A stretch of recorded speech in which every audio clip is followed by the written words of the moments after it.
Mga kapaglaom, maayong buntag kaninyong tanan. Ang atong hilisgutan karong Mayo 22 giuluhan og regular nga pagkaon. Ang atong teksto makita sa Filipos 4:5.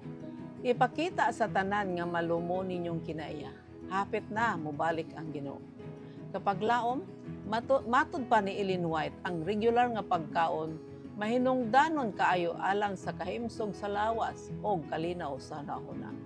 Ang mga bata kalagmitan wala matudloi may tungod sa kamahinungdanon sa kung kanusa, giunsa, ug unsa ang ilang angayan nga kaunon. Gipasagdan sila nga gawasnon sa pagpatuyang diha sa ilang mga kaliwat aron magkaon sa tanang panahon.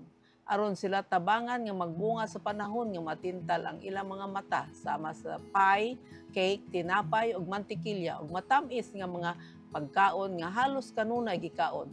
Magahimo kanila nga mga hangul ug impatsuhon. Ang mga organo nga panghilis sama sa usa ka galingan nga kanunay ginatuyok mahimong huyang. Ang mahinungdanon nga kusog pagatawgon gikan sa utok aron itabang sa tiyan sa sobra nga trabaho niini. Ug busa ang mental nga kusog maluya. Ang dili kinaiyanhon nga pag-awhag ug paggamit sa mahinungdanon nga makusog makahimo kanila nga nerbyoso. Walay pailob sa pagpugong. Masupilon ug dali masuko. Malisod ang pagpukaw kanila ngadto sa pagbati sa kaulaw ug bug-at nga kinayahan sa sala.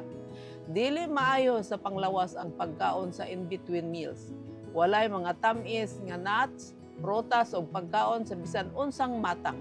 Ang mga irregularidad sa pagkaon magaguba sa mahimsog nga tuno sa mga organo nga panghilis ngadto sa pagkaguba sa kahimsog ug pagkasayag.